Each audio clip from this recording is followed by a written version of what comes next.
Welcome back to another video. आज की वीडियो में हम सुजुकी ऑल्टो के AGS सिस्टम के ऊपर ट्रांसमिशन के ऊपर आने वाले trouble code P190F accumulator failed के ऊपर डिस्कशन करने वाले हैं और ये जानने वाले हैं एक्यूमुलेटर फेल्ड बेसिकली आता क्यों है। एक्यूमुलेट का मतलब होता है जमा करना या इकट्ठा करना।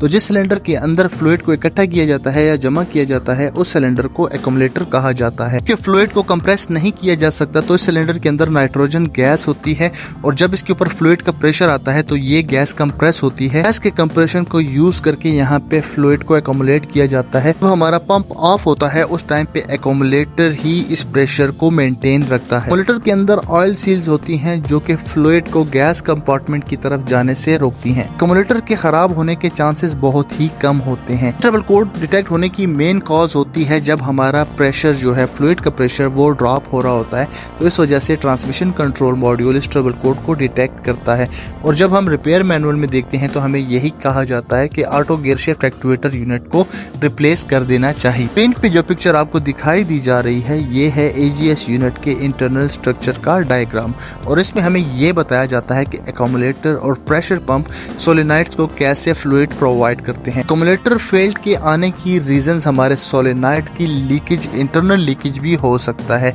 हमारे जो सोलेनाइड हैं वो प्रॉपरली प्रेशर को मेंटेन नहीं रख सकते और यहाँ से Aahista Aahista pressure fluid leak करते हुए वापस जो रिजर्वियर टैंक है उसमें चला जाता है। ये लगे हुए हैं हमारे पास सोलेनाइड। एक्यूमुलेटर के खराब होने के चांसेस बहुत ही कम होते हैं। उस सूरत में एक्यूमुलेटर खराब होता है जब एक्यूमुलेटर के अंदर मौजूद नाइट्रोजन गैस लीक कर जाए। जब भी हमारे पास ये ट्रबल कोड आता है तो इस ट्रबल कोड के आने के बाद हमने डाटा स्ट्रीम के अंदर जाके हमने ऑयल प्रेशर को मॉनिटर करना है और उसके ग्राफ को देखना है।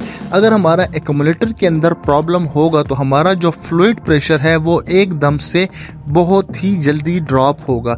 लेकिन अगर हमारा एक्यूमुलेटर ठीक है, हमारे सोलेनाइड्स की वजह से या फिर इंटरनल कोई भी सील लीक होने की वजह से हमारा प्रेशर ड्रॉप हो रहा है तो उस प्रेशर के ड्रॉप होने का जो ग्राफ है वो स्लोली ड्रॉप होगा। पे हम इसके ऑयल के प्रेशर को ग्राफिकल फॉर्म के अंदर देखेंगे और साथ में इसके पंप को भी चेक करेंगे। जब भी हमारा प्रेशर ड्रॉप होगा तो उसके बाद हमारा पंप चलेगा और पंप चलने के बाद एक हद तक प्रेशर को मेंटेन करेगा। जब हमारा ये प्रेशर दोबारा से ड्रॉप होगा तो उसके बाद फिर से पंप ड्राइव करेगा। तो इस सूरत में अगर हमारा प्रेशर ड्रॉप हो रहा है तो इट्स मीन्स इस गाड़ी के अंदर एक्यूमुलेटर का प्रॉब्लम नहीं है, इसके सोलेनाइड्स या इसकी इंटरनल कोई भी सील लीक है जिसकी वजह से ये प्रेशर ड्रॉप हो रहा है। तो जब भी हमारे पास ये काज होगी तो हमने सबसे पहले जाके AGS फ्लूइड का लेवल चेक करना है कि हमारे AGS फ्लूइड का लेवल कंप्लीट है या नहीं है। AGS का फ्लूइड अगर कंप्लीट है अपने लेवल के ऊपर तो इट्स मीन कि हमारे सोलेनाइड या कोई भी सील इंटरनली लीकेज कर रही है।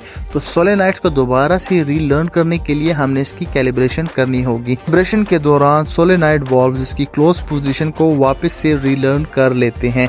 तो हमारा अगर प्रॉब्लम सोलेनाइड्स की वजह से है, लर्निंग की वजह से है तो वो सॉल्व हो जाएगा। लेकिन यहाँ पे आपने इस बात का ध्यान रखना है, आपने कार के ओनर को ये बता देना है कि कैलिब्रेशन के दौरान अगर कैलिब्रेशन फेल होती है तो गाड़ी ड्राइव भी सही तरीके से नहीं होगी और गाड़ी को हो सकता है टो भी करना पड़े। फ्लूइड प्रेशर के जरिए से हमारे शिफ्ट पोजीशंस को भी कंट्रोल किया जाता है, क्लच की पोजीशन को भी कंट्रोल किया जाता है। जब भी आप AGS यूनिट को रिपेयरिंग के लिए खोलते हैं तो आपने ये मेक श्योर कर लेना है कि इसकी फिटिंग के दौरान AGS के जो सोलेनाइड्स हैं आपने उनके अंदर एयर को ट्रैप होने नहीं देता है। अगर तो एयर ट्रैप होती है तो वो आपको मल्टीपल कॉजेस करेगी। तो इस चीज़ का आपने ध्यान रखना है। उम्मीद करता हूँ कि ये वीडियो आपके लिए हेल्पफुल होगी। इस ट्रबल कोड से रिलेटेड तमाम चीज़ें आपके साथ शेयर कर दी गई हैं। मिलते हैं नेक्स्ट वीडियो में किसी और टॉपिक के साथ। तब तक स्टे ट्यून, अपना ख्याल रखिएगा। अल्लाह हाफिज़।